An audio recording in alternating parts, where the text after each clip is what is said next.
Hey, you incredible human beings. Welcome back to my podcast. Now, for those of you watching this on YouTube, you'll see that the scenery is a little bit different. I quite like this. We've driven down, Soph, Layla, Nala and I, we've driven down from the Sunshine Coast in Noosa, where we live, down to beautiful Newcastle. This is where I was born. This is where I grew up.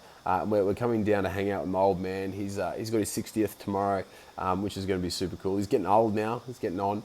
And then I've also got a friend's wedding. So the podcast scenery is going to be a little bit different for a couple of weeks. But I'm still going to be churning out what I think is going to be some really, really dope, cool content for you that you'll find very, very helpful. Now, guys, in this episode, what I'm going to cover is it's going to be specifically around if you're drinking too much or you're using too many drugs. Specifically for people who are in high pressure and high stress situations. Have always worked with high performers. I worked with a lot of business owners. I worked with a lot of guys who are lawyers, C-suite guys, and that's where I've spent most of my time. And with a lot of people in these positions, I mean, even I was in that position too at once, is you have a lot of pressure and a lot of stress on you and you don't know how to deal with it. Your head's constantly running, your phone's always going, there are a million different notifications, and you just want to switch the fuck off. You just want to be able to turn off. And if you don't have a mechanism or strategy to do so, you'll inevitably turn to drinking or drugs or some form of self-medication. The most common obviously being drinking and drugs. Back in my days when I lived in Sydney, that's what I did. Like, it was really, really easy because, you know, all you do is you just drive, you have a stressful week, you drive down to the bottle-o, you call up a couple of mates, hey, you want to get loose tonight? And like, everyone's like, fuck yeah, let's do it. And so you go and smash a few drinks, a couple of beers leads to, let's go get a bag. And then all of a sudden, you know, you're onto a bender. Or the next one is that you'll have drinks or you have drugs just around the house, and anytime you get stressed, you'll just, oh, let's have a drink. Or, hey, let's just have a line, or do whatever you end up doing. Cocaine and alcohol are the two main ones that I see amongst high-performing individuals. Sometimes weed, not as common. It's mostly cocaine and alcohol. And so that's what we're going to be focusing on today if you're doing that too much. Now, first of all, what I want to say is, like, guys, I got a past. I'm not here to judge you. You know what I mean? I've lived. There's some miles on this engine. I can tell you that. I'm not here to judge you. I'm not here to promote using drinking or drugs. I have a very, very neutral perspective on all of this. The most important thing is that you're happy and that you're winning. The whole point of this podcast is to help you be a better dad, a better business owner, a better man, more successful man, a more high-performing man, but most importantly, a better dad. Since the birth of my daughter, Layla, this is something that I really wanted to do is for me, it's been my passion project to be the most incredible dad that I can be. And hopefully through this podcast, you can be the most incredible dad that you can be as well. Now, first of all, what is drinking too much? What is doing drugs too much? How do you actually know? Well, the only time when it's too much is when it's actually negatively affecting you. It's affecting you detrimentally. If you're not being the dad that you want to be, if you're becoming grumpy, cranky, irritable, or you know, short. If you find that your brain isn't functioning the way that it used to, you can't think clearly, you're not present. If you are choosing to spend time getting fucked up, drinking, doing drugs around your kids. If you ever find that you are not setting a good example, if you're ashamed of what you're doing, if you're trying to hide it, you're not willing to be very, very open about it, that's the time when you're doing too much, okay? Next one as well that I see as well, and this is incredibly common, is if your missus starts getting angry or upset with you, if your partner starts to, you know, not like you doing it because of the impact that you're having on the kids and having on the family, that's when you're doing it too much, and that's when you need to do something about it. If you don't, what ends up happening is, first of all, you become reliant. The longer that you utilize a drug, the longer that you drink, the more reliant that you become on it. The reason for this is because of something called receptor desensitization. When you drink or when you do drugs, cocaine, MDMA, whatever you want to do, you release a neurotransmitter into the brain. A neurotransmitter is a brain chemical. And what brain chemicals do is they float around throughout your nervous system until they find something called a receptor. So they float around in the nervous system, find a receptor, and bang, they latch on. This is the moment where, if you've done a line of cocaine, bang, I feel good now. That moment where it latches on. When you drink and you feel relaxed, bang, it latches on. There are a couple of key neurotransmitters that do this. So with alcohol, it's GABA and dopamine, and with cocaine, it's primarily dopamine, right? They're the most common ones that generally work on. And so when we have this sensation, when we have the neurotransmitter binding to the receptor, it activates, it does its thing, and then the receptor actually goes away because it's being used. And what ends up happening is, because there are fewer receptors available because they've all been bound to and they've already had their effect, you don't actually have as many present and around. And that's when you start feeling low. That's when you start getting withdrawals. That's when you start feeling like you need the drug in order to feel normal or in order to function. I've worked with a number of guys who are in, I won't give you too much specific details so they can't be identified. A lot of guys in big business, I'll just say that. A lot of guys in big business and particularly sales who really love cocaine in order to get them through the day. They're dealing with a lot of numbers, they're dealing with a lot of people, they're having to dial a lot of phones, they're just constantly on the go. And what a lot of them use cocaine for is to keep them sharp and to keep them going, to make boring tasks seem easy, to make things that they really don't want to do just so that they do them. They just use it just to keep going and going and going. And that's fine for the first or the second time, but what ends up happening is that in order to do those tasks, like over a period of a couple of weeks, even a couple of months, they actually have to use cocaine in order to be able to do those tasks, because if they don't do it, like if they don't do the cocaine, they just won't do the tasks. They'll get bored and they'll go somewhere else. The same thing I get with, excuse me, with a number of guys who, at the end of the day at work, they can't switch off. And so what they do is they have a beer in order to switch off. And so what ends up starting is something which was to use, hey, cool, let's just have a beer. It'd be nice at the end of the day so that I can switch off. What ends up happening is instead they say, I need a beer to switch off. So what goes from something which you do once every blue moon goes to once every week, which goes to once every day, which goes to twice every day, and so on and so forth. And you start continually having to drink more and more. And if you don't drink, if you do not get that drug, if you don't get that little release of dopamine or GABA or whatever neurotransmitter it is, if you don't get that, then all of a sudden you feel worse than what you did before and you start getting cravings for it. Does that make sense? So that's when it's actually bad.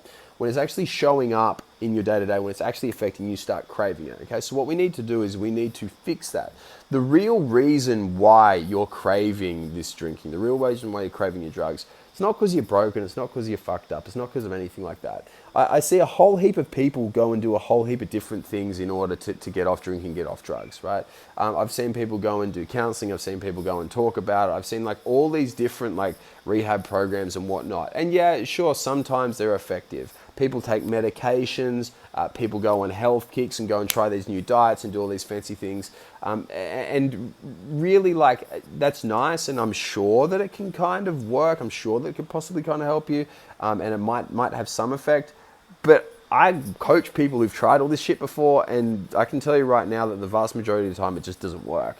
The reason why all these things that you've probably tried, if you've tried quitting, if you've tried coming off, if you've tried managing it a different way, the reason why you haven't been able to successfully stay off, maybe you've done like dry July or whatever it is, sober October, and you haven't been able to actually stay off drinking, you haven't been able to stay off doing the gear. The reason is because you're looking at the wrong thing. The root is always the nervous system. We've got to look at why are you drinking, why are you doing drugs? And every single time it comes back down to stress, some form of stress or some form of pressure. If your head is racing continually, right, and you can't switch it off, and the only way you do switch it off, the only mechanism you have is drinking, then that means that your head, right, switching off, that's the problem. It's not the drinking that's the problem. Drinking's a symptom. Your head running is the problem. So what we need to do is we need to fix that. Why is your head running? Because your nervous system is shifted into the on switch. Your autonomic nervous system is shifted from rest and digest into fight or flight. The on switch, the rev button, you're redlining your brain is moving 1,000,000 miles an hour. For those of you who don't know, I'm just going to quickly recap on that. And by the way, you need to know about the nervous system. You want to fix any of your shit, just learn about the nervous system, okay? That's why I always talk about it. For those of you who don't know, the nervous system, there's an area of it called the autonomic nervous system. This thing regulates like all our actions, reactions, moods, thoughts, feelings, like literally everything. It controls the whole way we function. And it comes back from when we were cavemen, when we were back in the days where there were saber-toothed tigers coming to eat us. Other men would try and kill us and take our women, or we were going to starve. And so it developed two switches.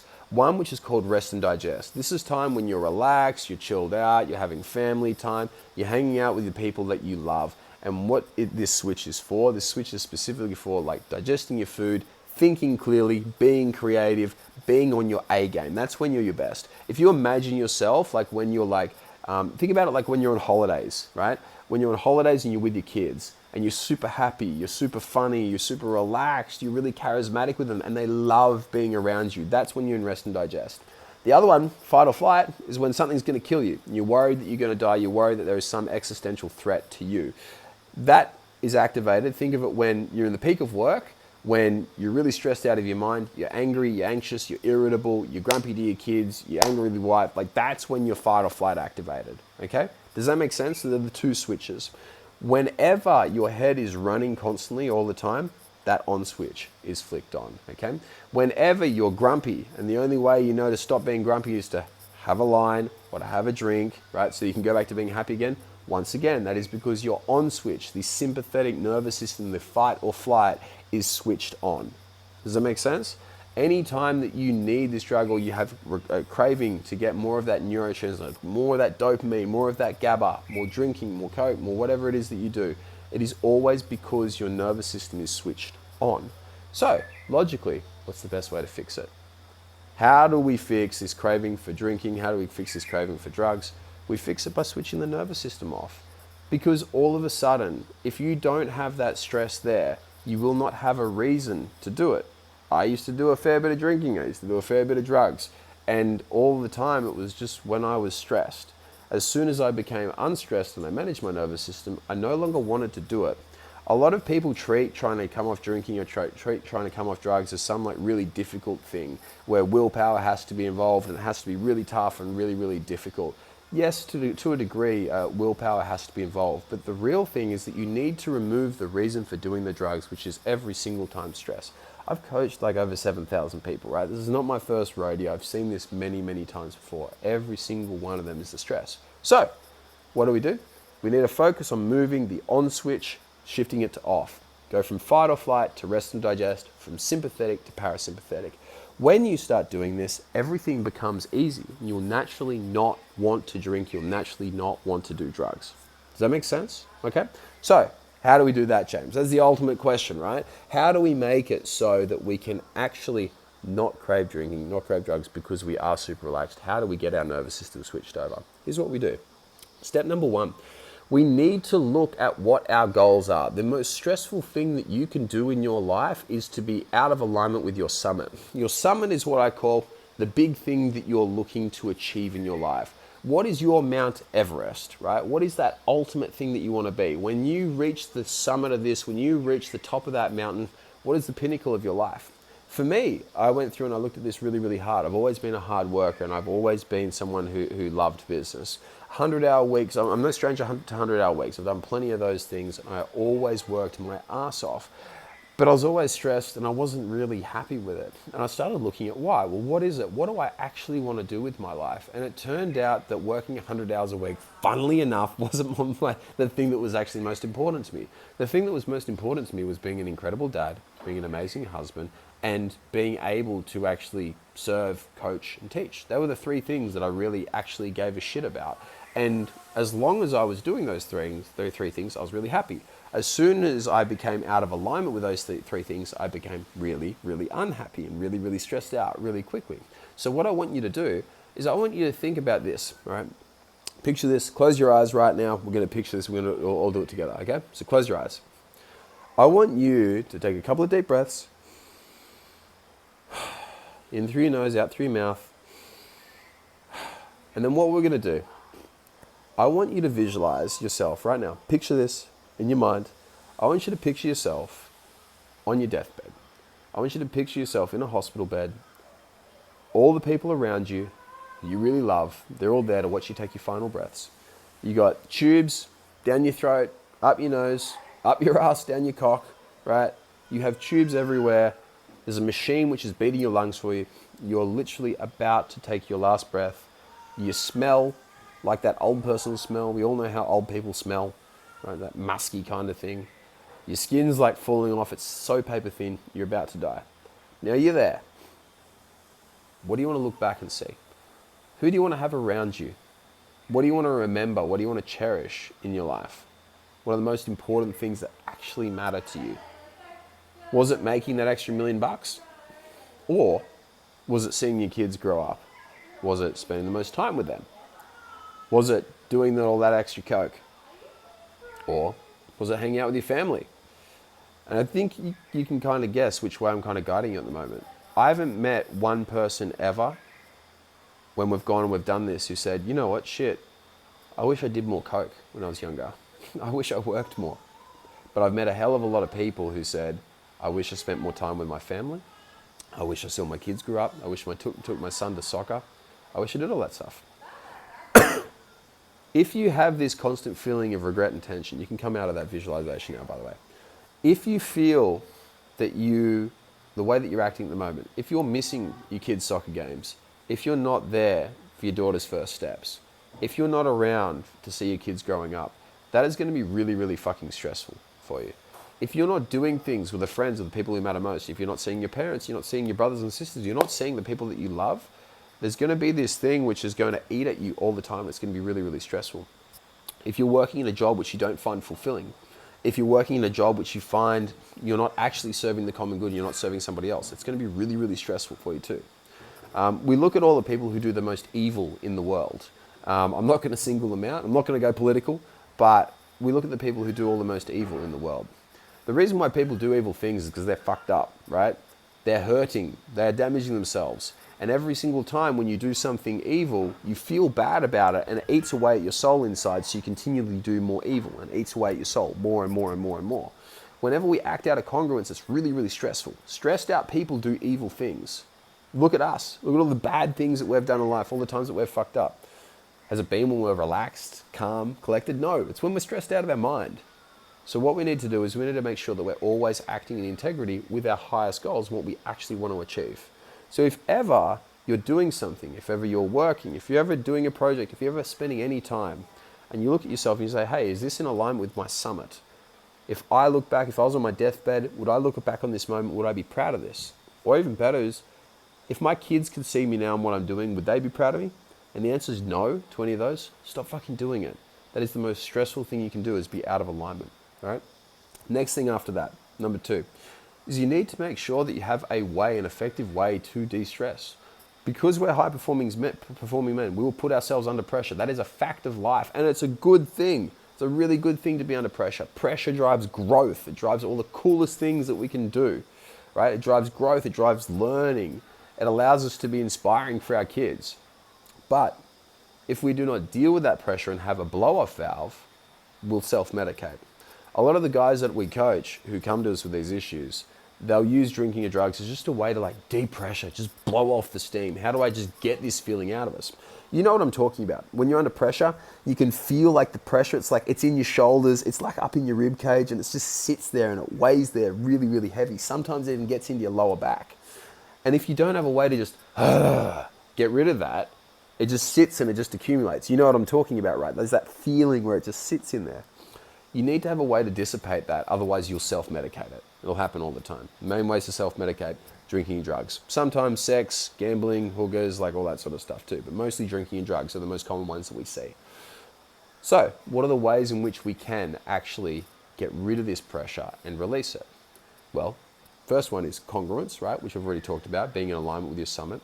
The second one after that we need to be really wary of is exercise. Go out and fucking move. Humans are not meant to be stuck at a desk all day, every day. Now, this is coming from a guy who's worked his fair share of 100-hour weeks, right? I'm not going to be condescending here, but you need to be doing some form of movement. A man is at his peak when he's able to lift weights, right? Get strong, be physically strong, fight people, and then also be able to control his mind. So there are 3 things that you need to do. Number 1, make sure that you do some form of resistance exercise. If you are weak, you will feel vulnerable all the time. Your body will feel like crap. That is stressful. Next one, if you can't fight, you can't get out that energy, right? Everyone should be doing some form of combat. I don't care if you're just throwing a few hands at some pads or you're going and doing jiu-jitsu, whatever. Every single man should be doing some form of combat sport, some form. It is relaxing, it is soothing to be able to do it and expend that energy. And also at the same time, the feeling of self-defense is brilliant for our confidence. And when we are more confident, when we have high levels of testosterone, we are more calm, we are more relaxed. And the third thing is doing some form of meditation, Tai Chi, Qigong, yoga, something like that, where we are actually learning to relax and desensitize our body and connect our mind with our body. Whenever we have a build-up of tension, whenever we have a build-up of pressure and stress, it accumulates in areas of our body. I already highlighted them before. In our traps, in our shoulders, in our midsection, in our ribs, in our sternum. That's characterized by tight breathing or shallow breathing. and in our lower back and the hips. That's where the most common areas where they accumulate. If you don't know how to get rid of them, they're just going to sit there. But doing something like yoga, Tai Chi, Qigong, meditation, it's going to connect our mind with those areas, and you'll actually be able to dissipate them. You'll be able to dissipate and blow off that steam that way. If you do those three things, I guarantee that you will not have a need for drinking or drugs, okay? Simple as that. The next thing after this, watch what you're putting into your mouth. I came out a few years ago with this idea of the stress backpack, okay? The stress backpack is pretty much the amount of stress from 5 different stresses that you can take before your back breaks. So imagine you're carrying a backpack, right? And in there, you throw in a ton, right? 1,000 kilograms of work stress, right? It's going to break your back if you're carrying that. So what we need to do is we need to make sure that we're not overloading our body with stress. There are 5 different areas of stress. Work stress, or psychologicalized stress, which I call it, which is like finances, money, career, like all that sort of stuff. Next one's emotional stress, your relationships with your partner, with your kids, your friends, your family, right? Relationships, the emotional stress. Next one after that is resting stress. How much actually recovery time are you doing? Qigong, yoga, Tai Chi, all that sort of stuff. And sleep, obviously. Physical stress. How much training are you doing? How much exercise are you doing? Digestive stress. What drinking, drugs, all that sort of stuff, food are you putting into your body? Now, the easiest of these stresses to work on, excuse me, the best way to do this, I find anyway, for someone who wants to be career successful, we want to free up our backpack so that we're putting as little weight as possible from physical stress, digestive stress, emotional stress, and resting stress, so that we can load up our ability to work harder and to work better. Does it make sense? So we can take more stress from work, so we can build a bigger business, so we can make more money, so we can achieve more cool shit, right? With greater stress from business and greater pressure from business, the greater amount of cool stuff we can create. So what you need to do, first and foremost, the easiest one is stop putting shit in your mouth, right? Every time you go and eat a cheeseburger that you don't feel good from, every time you drink that milkshake, every time you smash that Coke, every single time you go and have fish and chips, every single time you eat something where afterwards you're like, oh, I probably shouldn't have eaten that, right? Every time you do that, you're adding more weight into your stress backpack. And when you add more weight into your stress backpack, you have to work less. You can cope with less stress and less pressure from work. Whereas on the other hand, if you can actually minimize the stress from the digestive side of things, you'll immediately free it up. It's seriously so fucking easy. And I'll tell you why it's so easy. Because all you got to do is just not put it in your mouth, right? Just don't put your food in the mouth. It's that simple. I work with a number of very, very successful and influential men. And every single time I find the guys who are in the top tier bracket, guys who've got like, 9-figure net worth type thing, right? Those types of guys. Every single time I look at them and look at their lifestyle, what are they doing? They eat perfectly. They never put shit in their mouth. They're never throwing themselves off their A game by drinking too much, doing drugs or anything like that. Because they know that whenever they eat like crap or they put crap into their bodies, they feel crap, their stress capacity goes down, and then they can't do as much work. They're not as effective, right? So the easiest way to just get an immediate boost is to just stop eating shit.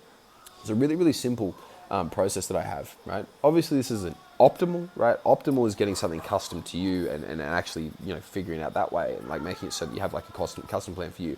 But I got the simplest bit of guidance for you guys, right? If you're not sure on what to eat, right? Should it be vegan, paleo, keto, carnivore, right? All that. Don't worry about all those fucking labels, right? That's just bullshit. That's just marketing. All you need to worry about is, do I feel good when I eat this food? Or do I feel bad? I'm not saying good as in like, oh wow, that pizza was amazing. I feel so good right now. It was delicious. No. I'm talking about, do you feel good in your body? Do you feel good in your system after having eaten that food, right? Do you feel focused? Do you feel energized? Do you feel replenished? Do you feel rested after eating that food? Or do you feel sluggish? Do you feel lethargic? Do you feel bleh? Do you feel bloated, right? If you feel good after eating it, it's a good food for you. If you feel bad, it's a bad food for you. Don't eat it. It's that simple, okay? If you can do these things, right, what that's going to do, right, if you can make sure that you're eating better, if you can make sure that you're blowing off steam, if you can make sure blowing off steam appropriately, if you can make sure that you're actually in alignment with your summit and what you truly want to achieve, if you can do all of those things, you will no longer have the craving for drinking or drugs. And this is what I've done for thousands and thousands of guys, like over and over. Like we work with like over 7,000 dudes now, right? And we have a very, very high success rate, all because it's so simple. So that's what you need to start. Remember, The nervous system is king. Look after your nervous system. 3 ways to look after your nervous system. Get your summit. Make sure that you're blowing off steam appropriately, and make sure you're not putting shit into your body. 3 really, really simple and easy steps. Now, if you are ready to step up and ready to actually be the best dad to your kids, to be an incredible husband to your wife, to be phenomenal in business and to actually achieve what you want, if you're ready to give up the drinking, give up the drugs, and you want to do it properly, you want to fix it once and for all, book in a call with us. Come and have a chat, book in a game plan call. What we do is we run these things called a game plan call. Guess what the purpose of a game plan call is? It's to get you a game plan, right? And so what we're going to do on this call is we're going to figure out exactly what the root of the issue is for you, why you are doing these behaviors or why you're in the situation that you're in. And then what we're going to do is we're going to find that, identify it, and then create a game plan to fix it, okay? So if you want to do that, if you want to book a game plan call this so that you can be the man that you actually want to be, you can be the dad that you want to be, you can be the husband that you want to be, just click on a link down below, slot in a time to chat with us, and we'll go through, we'll get you that game plan, and we'll make you crush it. On that note, guys, I'll leave you to it. I hope you found this helpful. Slot in a game plan call down below if you want to absolutely dominate life. I'll speak to you soon.